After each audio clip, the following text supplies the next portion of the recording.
புரட்சி தலைவர் எம்ஜிஆர் ஜாதி, மத, இன, மொழி, மாநில எல்லைகளை எல்லாம் தாண்டி பாதிக்கப்பட்ட மக்கள் யாராக இருந்தாலும் உதவுவார். அதே நேரம் தமிழர்களையும் அவர்களது கலாச்சாரத்தையும் மற்ற மாநிலத்தவர் இழிவுபடுத்துவதை அனுமதிக்க மாட்டார். பாதிக்கப்பட்டவர்களுக்கு செய்யும் உதவியை விட தனது எதிர்ப்பையை முன்னிலைப்படுத்துவார். ஒருமுறை ஒடிசா மாநிலத்தில் பெரும் வெள்ளம் ஏற்பட்டது. ஏராளமானோர் உயிரிழந்தனர். ஆயிரக்கணக்கான மக்கள் வீடு வாசல்களை இழந்து தவித்தனர். சென்னையில் தங்கியிருந்த மருத்துவக் கல்லூரியில் படித்து வந்த ஒடிசா மாணவர்கள் தங்கள் மாநிலத்துக்கு நிவாரண நிதி திரட்டி தர விரும்பினர். அதற்காக நடிகை வைஜெயந்தி மாலாவும் நடிகர் கிஷோர் குமாரும் நடித்து அப்போது வட மாநிலங்களில் வெற்றிகரமாக ஓடிக்கொண்டிருந்த நியூ டெல்லி என்கிற ஹிந்தி படத்தை சென்னை அசோக் திரையரங்கில் காலை காட்சியாக திரையிட முடிவு செய்தனர். அது 1956ஆம் ஆண்டு. அப்போதே திமுகவில் எம்ஜிஆர் முக்கிய பிரமுகராகவும் திரையுலகில் சூப்பர் ஸ்டாராகவும் இருந்தார். இந்த நிகழ்ச்சிக்கு எம்ஜிஆர் தலைமை தாங்க வேண்டும் என்றும் அவர் வந்தால் வசூல் அதிகமாக கிடைக்கும் என்றும் ஒடிசா மாணவர்கள் கருதினர். திரையிடப்படுவதோ ஹிந்தி படம், திமுகவோ ஹிந்தி திணிப்புக்கு எதிரான இயக்கம். இதனால் எம்ஜிஆரை அழைத்தால் அவர் நிகழ்ச்சிக்கு வருவாரா என்று மாணவர்களுக்கு சந்தேகம். இருந்தாலும் கேட்டு பார்க்கலாம் என்று எம்ஜிஆரை தொடர்பு கொண்டு தங்கள் விருப்பத்தை தெரிவித்தனர். ஒருவர் துன்பப்படுகிறார் என்றால் அவர்கள் தன்னை எதிரியாக நினைப்பவர்களாக இருந்தாலும் உதவி செய்பவர் அல்லவா எம்ஜிஆர். அதனால் நிகழ்ச்சிக்கு வர சம்மதித்தார். ஒடிசாவை சேர்ந்த மாணவர்களுக்கு மட்டற்ற மகிழ்ச்சி. அந்த சமயத்தில் திடீரென ஒரு சிக்கல் முளைத்தது. வட மாநிலங்களில் ஓடிக்கொண்டிருந்த நியூ டெல்லி திரைப்படம் சென்னையிலும் வெளியானது. படத்தில் ஒரு காட்சியில் தமிழர் ஒருவரின் தலையில் செருப்பை வைத்து கதாநாயகன் கிஷோர் குமார் ஆடி பாடி வருவார். அருகே கதாநாயகி வைஜெயந்தி மாலாவும் இருப்பார். வைஜெயந்தி மாலா தமிழ்நாட்டில் பிறந்து வளர்ந்தவர். அதனால் இந்த காட்சி சர்ச்சையை ஏற்படுத்தியது. ஒரு தமிழ் நடிகை கதாநாயகியாக நடித்துள்ள படத்தில் தமிழர்களை இழிவுபடுத்துவது போன்ற காட்சி எப்படி இடம்பெற்றது? இது தமிழர்களை அவமதிக்கும் செயல். இந்த படத்தை தமிழகத்தில் திரையிட அனுமதிக்கலாமா என்று கண்டன குரல்கள் கிளம்பின. நியூ டெல்லி படத்தை திரையிட ஏற்பாடு செய்திருந்த மாணவர்களுக்கு பயத்தோடு கவலையும் சேர்ந்து கொண்டது. விழாவுக்கு எம்ஜிஆர் வருவாரா என்று கவலைப்பட்டனர். படத்துக்கு எழுந்த எதிர்ப்பு எம்ஜிஆரின் கவனத்துக்கு சென்றது. அவருக்கும் தர்ம சங்கடம். தமிழர்களை இழிவு செய்யும் காட்சியை கொண்ட படத்துக்கு நான் எப்படி தலைமை வகித்து வசூலுக்கு உதவ முடியும்? இது போன்ற காட்சி படத்தில் உள்ளது என்று என்னிடம் முன்பே ஏன் தெரிவிக்கவில்லை என்று விழா ஏற்பாட்டாளர்களிடம் கடிந்து கொண்டார். தாங்கள் அந்த படத்தை பார்க்கவில்லை என்றும் தெரிந்திருந்தால் இதுபோன்று நடந்திருக்காது என்றும் அவர்கள் தெரிவித்தனர். சிறிது நேரம் நிதானமாக யோசித்த எம்ஜிஆர், நிகழ்ச்சிக்கு வருகிறேன், ஆனால் படம் குறித்த என்னுடைய எதிர்ப்பை அங்கே தெரிவிப்பேன் என்று உறுதியாக கூறிவிட்டார். இதற்கிடையே எம்ஜிஆரை விமர்சிப்பவர்கள் ஒரு பக்கம், தமிழர்களை இழிவுபடுத்தும் படம் திரையிடுகின்ற நிகழ்ச்சியில் எம்ஜிஆர் எப்படி கலந்து கொள்ளலாம் என்று கேள்வி எழுப்பினர். இந்த அமர்க்கலங்களுக்கிடையே குறிப்பிட்ட நாளில் நிகழ்ச்சியில் கலந்து கொள்ள எம்ஜிஆர் சென்றார். திரையரங்கம் இருந்த பகுதியில் நுழையவே முடியாதபடி மக்கள் வெள்ளம். மாணவர்கள் எதிர்பார்த்ததற்கும் அதிகமாகவே வசூல் கிடைத்தது. படம் திரையிடப்பட்டு இடைவெளியின் போது எம்ஜிஆர் பேச அழைக்கப்பட்டார். திரைப்படம் என்பது சக்தி வாய்ந்தது. பார்ப்பவர்கள் மனதில் ஆழமாக பதியக்கூடியது. மக்களிடம் ஒற்றுமையை ஏற்படுத்த வேண்டுமே தவிர வெறுப்பையும் வேற்றுமையையும் ஏற்படுத்தக்கூடாது. இந்த படத்தில் ஒரு தமிழரின் தலையில் செருப்பு வைக்கும் காட்சி இடம்பெற்றுள்ளது. அந்த காட்சியை பார்த்து நான் மிகவும் வேதனைப்பட்டேன். இதை நான் வன்மையாக கண்டிக்கிறேன். என்னை போலவே தமிழ் மக்களும் வேதனை அடைந்துள்ளனர். நாட்டின் எந்த பகுதி மக்களின் உணர்வுகளையும் பாதிக்கும் காட்சிகள் படத்தில் இடம்பெற செய்யக்கூடாது என்று தனது எதிர்ப்பை எம்ஜிஆர் தெரிவித்தார். அதே நேரம் மாணவர்களின் நாட்டுப்பற்றையும் தங்கள் மாநில மக்களுக்கு இக்கட்டான நேரத்தில் உதவ எண்ணி அவர்களின் நல்ல நோக்கத்தையும் பாராட்டுவதாகவும் அதற்காகவே இந்த நிகழ்ச்சிக்கு வந்ததாகவும் கூறினார். அவரது பேச்சை ஆமோதித்து கூட்டத்தினர் பலத்த கரதோஷம் செய்தனர். நிகழ்ச்சி முடிந்து காரில் ஏறும்போது நாளை என்னை வந்து சந்தியுங்கள் என்று நிகழ்ச்சி அமைப்பாளர்களிடம் கூறிவிட்டு எம்ஜிஆர் புறப்பட்டார். மறுநாள் அவரது வீட்டுக்கு சென்ற மாணவர்கள் சந்தித்தனர். அவர்களை வரவேற்று உபசரித்தார் எம்ஜிஆர். உங்களது நோக்கம் உயர்வானது. ஆனால் நீங்கள் திரையிட தேர்ந்தெடுத்த படம் பற்றி என்னால் அப்படி சொல்ல முடியாது.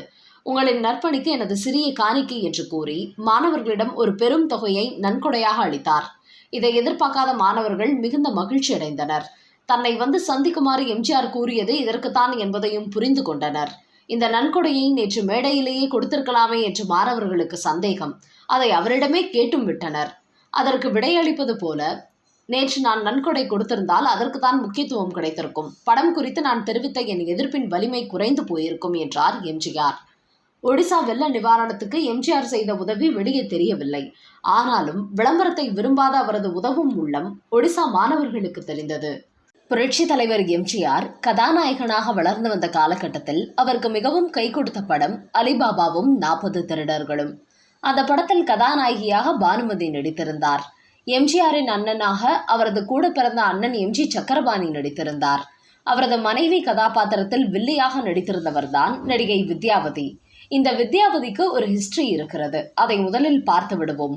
நடிகை ஜெயலலிதாவின் தாயார் சந்தியா தனது கணவர் இறந்த பிறகு சிறுமியாக இருந்த ஜெயலலிதாவை அழைத்து கொண்டு சென்னைக்கு வந்தார். அங்கே தனது சகோதரி அம்புஜா வீட்டில் தனது குழந்தைகளுடன் தங்கினார் சந்தியா. இந்த அம்புஜா வேறு யாரும் அல்ல, அவர்தான் இந்த அலிபாபா படத்தில் வில்லியாக நடித்த வித்யாவதி, ஜெயலலிதாவுக்கு சித்தி. ஜெயலலிதாவின் அம்மா சினிமாவுக்காக மாற்றிக்கொண்ட பெயர்தான் சந்தியா. அவரது இயற்பெயர் வேதா. அதே போல சித்தி அம்புஜா தான் வித்யாவதி என தனது பெயரை அதற்கு முன்னதாகவே மாற்றிக்கொண்டார். இன்னொரு சித்தி பத்மவள்ளி. ஆச்சாரமான குடும்பத்திலிருந்து வந்தாலும் கூட அம்புஜாவுக்கு அந்த பெயரே பிடிக்கவில்லை. அதனால் தன் பெயரை மாடர்னாக வித்யாவதி என மாற்றிக்கொண்டார். அது மட்டுமில்ல, விமான பணிப்பெண் வேலைக்கு படித்து விமான பணிப்பெண்ணாக மாறினார். ஆனால் அவரது தந்தைக்கு அவரது செயல்பாடுகள் பிடிக்கவில்லை. அதனால் தந்தையிடமிருந்து ஒதுங்கி சென்னையிலேயே குடியேறிய அவர் பணிப்பெண் வேலையை விட்டுவிட்டு சினிமாவில் வாய்ப்பு தேடினார். அப்போது கர்நாடகாவைச் சேர்ந்த இயக்குனர் கெம்பராஜ் அரச என்பவர் வித்யாவதியை ஒரு படத்தில் நடிக்க வைத்தார். அதைத் தொடர்ந்து வித்யாவதிக்கு பட வாய்ப்புகள் வந்து ஓரளவு வசதியான வாழ்க்கைக்கு மாறினார். இந்த சமயத்தில் தான் சந்தியா தனது குழந்தைகளுடன் வித்யாவதியின் வீட்டில் வந்து தங்கினார். அங்கே அவ்வப்போது வந்து சென்ற கெம்பராஜ் சந்தியாவை பார்த்ததும் அவருக்கும் சினிமாவிற்கு கலையான முகம் இருக்கிறது என்று கூறி அவரை ஒரு படத்தில் சந்தியா என்கிற பெயரில் அவரை அறிமுகப்படுத்தினார். இது ஒரு பக்கம் இருக்க, அந்த சமயத்தில் வித்யாவதி ரொம்பவே மாடர்ன் பெண்ணாக வலம் வந்தார் இல்லையா? எந்த அளவுக்கு என்றால் மாடர்ன் ட்ரெஸ், ஸ்டைலான கூலிங் கிளாஸ், அது மட்டுமல்லாது ஆண்களுக்கு நிகராக தில்லாக சிகரெட் பிடிக்கும் பழக்கமும் இவருக்கு இருந்தது. வெளியில் மட்டுமல்ல, படப்பிடிப்பு தளத்திலும் கூட அவ்வப்போது சிகரெட் பிடித்தபடி இருப்பார் வித்யாவதி. அப்படி அலிபாபாவும் 40 திருடர்களும் படத்தில் இவர் வில்லியாக நடித்த போது படப்பிடிப்பு இடைவேளை சமயத்தில் யாரையும் சட்ட செய்யாமல் சிகரெட் பிடித்தபடி இருந்தார் வித்யாவதி. எம்ஜிஆர் அப்போது ஓரளவுக்கு பிரபலமாக இருந்தாலும் வளர்ந்து வந்த நடிகர் என்கிற நிலையில்தான் இருந்தார். எம்ஜிஆர் என்கிற பயம் அப்போது படப்பிடிப்பு குழுவினருக்கு பெரிய அளவில் இல்லை. ஒரு முறை வித்யாவதியிடம், இப்படி புகைப்பிடிப்பது உடல் நலத்திற்கு கேடு, இது தவறு, அதுவும் பெண்ணான நீ இப்படி புகைப்பிடிக்க கூடாது என்று அறிவுரை கூறினார் எம்ஜிஆர். ஆனால் அதையெல்லாம் கண்டுகொள்ளாத வித்யாவதி அவரை அலட்சியப்படுத்தி தொடர்ந்து புகைப்பிடித்து வந்தார். எம்ஜிஆரும் அவரும் இணைந்து நடித்த காட்சிகள் கொஞ்சம் மட்டுமே இருந்ததால் அந்த சமயங்களில் வித்யாவதி ஒரு பக்கம் இருந்தால் அதை கண்டுகொள்ளாமல் தான் ஒரு பக்கம் போய் அமர்ந்து விடுவார் எம்ஜிஆர். தேவையில்லாமல் தன் மரியாதையை கெடுத்துவிடக் கூடாது என்று. இந்த வித்யாவதியின் வீட்டில்தான் பல நாட்கள் வளர்ந்தார் ஜெயலலிதா. ஜெயலலிதாவையும் தன்னை போலவே மாடர்னாக மாற்ற வேண்டும் என முடிவு செய்த வித்யாவதி ஜெயலலிதாவை ஒரு சலூனுக்கு அழைத்து சென்று அவர் வேண்டாம் என்று சொல்ல சொல்ல பாப் கட்டிங் போல முடியை கட் செய்து அழைத்து வந்தார். தன் முடியை கண்ணாடியில் பார்த்து விடிய விடிய அழுது கொண்டே இருந்தார் ஜெயலலிதா. அவரை சமாதானப்படுத்துவதற்காக புவனா சத்யம் என்கிற ஒரு புகைப்படக்காரரை அழைத்து வந்து ஜெயலலிதாவை புகைப்படம் எடுக்க செய்தார் வித்யாவதி. ஆனாலும் ஜெயலலிதா சமாதானமாகவில்லை. ஆனால் தன்னை அழ வைத்த அந்த புகைப்படத்தை அடுத்த 2 மாதங்களிலேயே தன் படுக்கை அறையில் ஃப்ரேம் போட்டு மாட்டி அழகு பார்த்தார் ஜெயலலிதா. காரணம் என்ன தெரியுமா?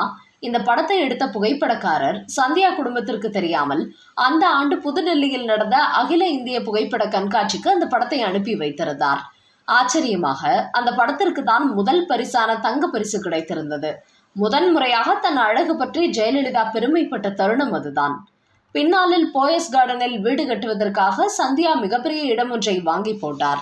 அதன் பிறகு ஜெயலலிதா பிரபல நடிகையாக மாறி வருமானம் அதிகரித்த போது அங்கே இருக்கும் வீட்டை தன் விருப்பத்திற்கு ஏற்ப பார்த்து பார்த்து கட்டினார். 1972ஆம் வருடம் மே மாதம் 15ஆம் தேதியன்று போயஸ் கார்டன் இல்ல கிரகப்பிரவேசம் நிகழ்ந்தது. மகளோடு மகிழ்ச்சியாக அந்த நாளை கொண்டாடி இருக்க வேண்டிய சந்தியா வீட்டின் சுவரில் புகைப்படமாக தொங்கிக் கொண்டிருந்தார். ஜெயலலிதாவுக்கு இந்த கிரகப்பிரவேசத்தின் போது இன்னொரு மறக்க முடியாத சம்பவமும் உண்டு. ஜெயலலிதாவின் வாழ்க்கையில் 2 முக்கிய நபர்களான புரட்சி தலைவர் எம்ஜிஆர் மற்றும் நகைச்சுவை நடிகர் சோ இருவருமே இந்த விழாவில் கலந்து கொள்ளவில்லை என்பது மிகவும் அதிர்ச்சியான செய்தி. எம்ஜிஆர், சோ தவிர தமிழகத்தின் பிரபலங்கள் பலரும் ஆஜராகி இருந்தனர். அப்போது எம்ஜிஆருக்கும் ஜெயலலிதாவுக்கும் இடையே ஏதோ பிரச்சனை என பேசப்பட்டது. ஆனால் உதவியாளர் மூலம் விலையுயர்ந்த பரிசுகளை அனுப்பி வைத்திருந்தார் எம்ஜிஆர். கோபத்தில் அவற்றை திருப்பி அனுப்பினார் ஜெயலலிதா. ஜெயலலிதாவின் இளமைக்கால நண்பரான சோ குடும்ப நண்பரும் கூட. தனது வீட்டு நிகழ்ச்சிகளை சோ இல்லாமல் சந்தியா நடத்தியதில்லை. அதனால் கிரகப்பிரவேசத்தில் சோவை ஆவலுடன் எதிர்பார்த்து காத்திருந்தார் ஜெயலலிதா. உள்ளூரில் இருந்தும் சோ விழாவுக்கு வரவில்லை. காரணம் கேட்டதற்கு 6 பக்கத்துக்கு கடிதம் எழுதியிருந்தார் சோ. பத்திரிகையை நேரில் தராமல் தன்னை அவமதித்து விட்டதாக அக்கடிதத்தில் குறிப்பிட்ட சோ கர்வத்தினால் தான் செய்த தவறுக்கு வருந்துவதாக கூறியிருந்தார். இதன் பிறகு எப்படி சித்தி வித்யாவதி மூலமாக ஜெயலலிதா ஒரு இக்கட்டான சூழ்நிலையை சந்தித்தார் என்பதையும் தக்க சமயத்தில் அதை எம்ஜிஆர் டீல் செய்ததையும் பெரும்பாலோர் அறிந்திருக்க மாட்டார்கள். ஆம், ஆனந்தம், துக்கம், விரக்தி, வெறுமை என அத்தனை உணர்ச்சிகளையும் ஜெயலலிதா நிஜமாய் அனுபவித்தது இந்த வீட்டில்தான். தனது தாயின் மறைவுக்கு பிறகு ஜெயலலிதா வேறு வழியின்றி தன் சித்திகள் மற்றும் உறவினர்களோடு போயஸ் கார்டன் இல்லத்தில் வாழ துவங்கினார்.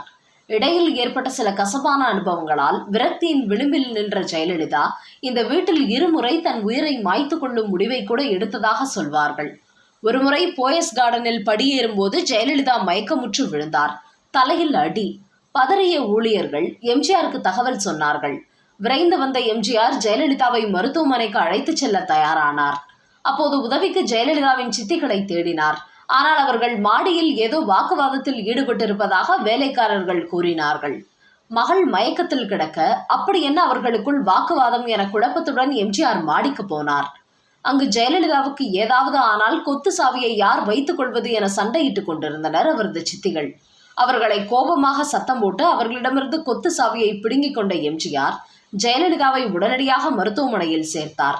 சில மணி நேரங்களுக்கு பின் ஜெயலலிதா கண் விழித்து பார்த்தபோது கொத்து சாவியுடன் நின்றிருந்த எம்ஜிஆர், அம்மு, யார் எதிரிகள் யார் உறவுகள் என பிரித்தறிந்து ஜாக்கிரதையாக இரு என அறிவுரை கூறினார். எம்ஜிஆரின் அறிவுரைக்கு பின் உறவினர்களிடமிருந்து சற்று தள்ளியே நிற்க துவங்கினார் ஜெயலலிதா.